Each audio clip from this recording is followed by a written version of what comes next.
আজকে আমি বাড়িতে তৈরি করে ফেলেছি চাইনিজ পদ্ধতিতে মোমো। আসুন রেসিপিটা দেখে নিন। প্রথমে আমি ময়দাটা মেখে নিচ্ছি।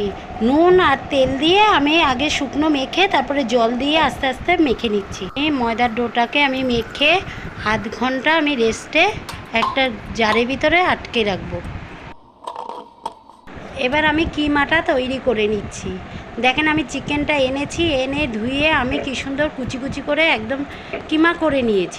এবার এর ভিতরে এক এক করে এখানে 250 কিমা নিয়েছি, 1 চামচ ভিনিগার দিলাম। এখানে আমি গাজর ঘষে রেখেছি, একটা গাজর কুচানো দিলাম, আদা রসুন পেস্ট দিয়ে দিলাম, 3টে মাঝারি সাইজের পেঁয়াজ কুচিয়ে দিয়ে দিলাম, আমি বিনস কুচি দিয়ে দিলাম আর কাঁচা লঙ্কা কুচি দিয়ে দিই, 1 চামচ সয়া সস দিয়ে দিলাম, আজিনা মটর দিলাম, সাদা তেল দিলাম, গোলমরিচ দিলাম, গরম মশলা, ধনেপাতা, নুন আর বাটার দিয়ে আমি আধ ঘন্টা মেখে রেখে দিচ্ছি। যতক্ষণ এটা রেস্টে রয়েছে ততক্ষণ আমি স্যুপটা করে নিচ্ছি।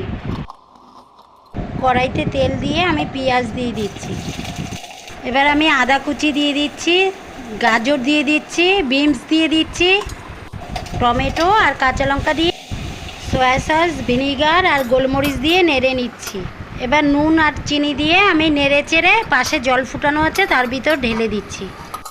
এটা ফুটিয়ে রেখে দেবো, পরে এটার ভিতরে মোমো করা হবে। আমি চাটনিটা বানিয়ে নিচ্ছি। কড়াইতে তেল দিয়ে দিলাম, বাটিতে আমি চিলি ফ্লেক্স নিয়ে নিচ্ছি, সয়া সস দিলাম, ভিনিগার দিলাম, নুন দিলাম, চিনি দিলাম, তেলের ভিতর রসুনটা দিয়ে তেলটা না ঢেলে দিচ্ছি, ঢেলে দিয়ে তিল দিয়ে দিচ্ছি, সাদা তিল।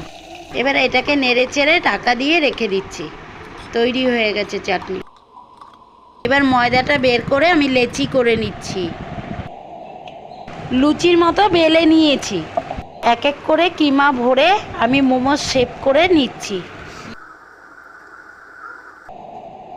আমি এখানে 3 রকমের ডিজাইন করছি, আপনার ডিজাইনটা ভালো করে দেখেন, সহজেই করছি। কিমাটা ভরে সাইডটা মুড়ে তারপরে বুড়ো আঙুলেতে রেখে এই পাশ থেকে ওপাশে শাড়ির যেরকম কুচি ধরে ওরকম ধরে তৈরি। মোমোর স্টিমটায় তেল মাখিয়ে নিচ্ছি, সাদা তেল। আপনাদের যদি স্টিম না থাকে আপনারা ফুটো ফুটো থালায়ও করতে পারবেন।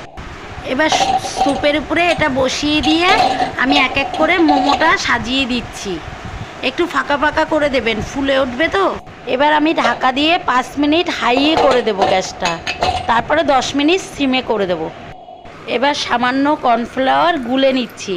এবার স্যুপের ভিতরে এটা দিয়ে কর্নফ্লাওয়ারটা দেওয়ার সময় বারবার নেড়ে নিতে হবে। ধনেপাতা আর বাটার দিয়ে আমি 10 মিনিট গ্যাসটা সিমে করে মোমোটা বসিয়ে দিচ্ছি। ফিরে এসেছি 10 মিনিট পরে, তৈরি হয়ে গেছে মোমো। দেখুন, তখন আমি বাটারটা দিইনি, এখন আমি বাটারটা দিয়ে দিলাম।